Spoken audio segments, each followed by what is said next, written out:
By practicing these techniques, you can learn how to make a successful drawing.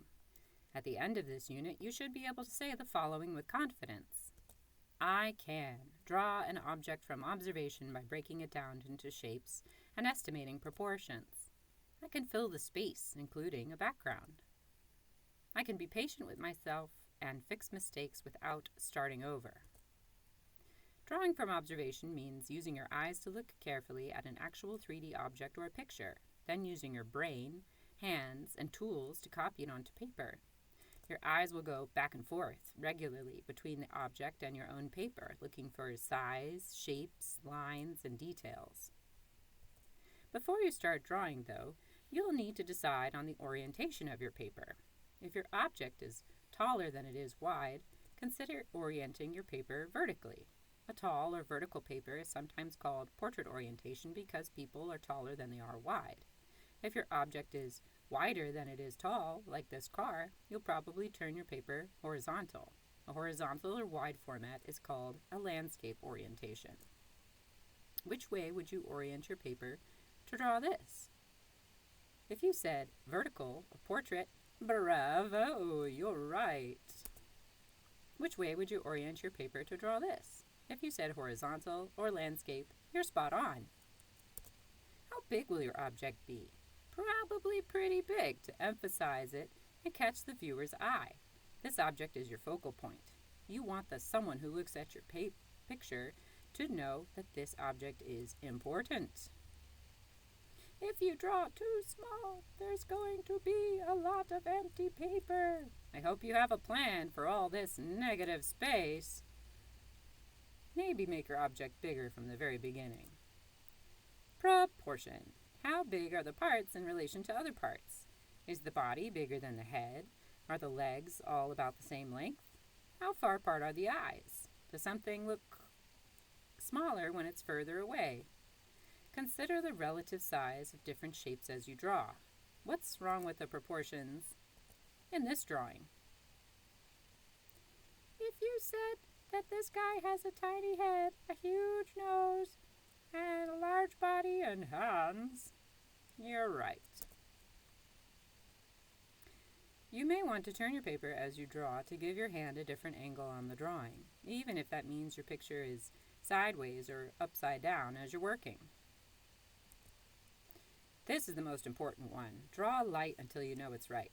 Why should you put so little pressure on your pencil when you're sketching?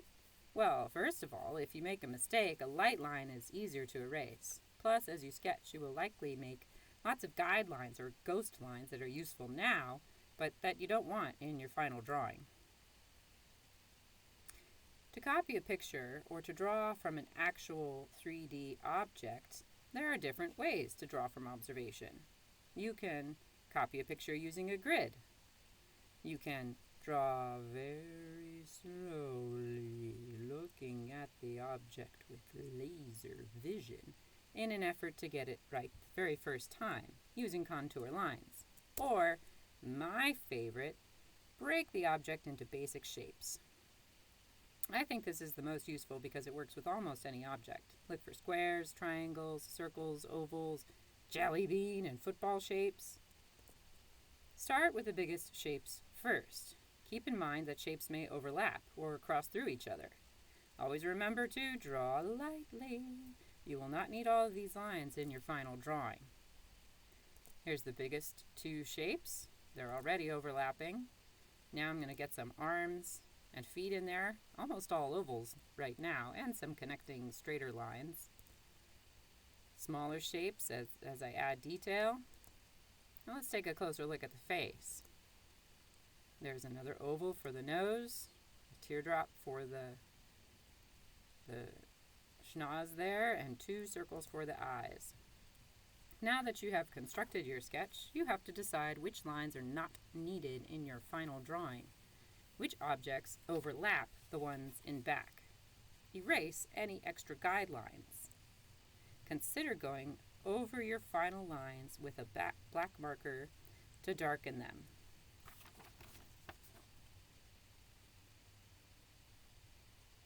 This will help you with staying in the lines as you color later. You might even use a black marker before you erase, as long as you are sure not to go over any lines you plan to get rid of. Now I've erased the extra lines. Here I've got a picture that I'm working from. I've sketched one circle and an oval for the biggest shapes. I've added some more simple shapes for arms and legs, and these shapes are overlapping. And I've added the tail. What lines should I erase? Well, anything that's overlapped shouldn't be visible on the front. There they are. Now I'm going to erase them. Good thing I drew lightly. They erased perfectly. What details should I add? Extra contour lines. Take a look at those eyes. And that's my final sketch. Your artwork may not look exactly like the original object. That's okay. Accuracy is not the only goal, and you are not a camera. You're an artist. What creative choices will you make so that this artwork is original? Make it your own. How will you add your own style or your own ideas? What will you put in the background?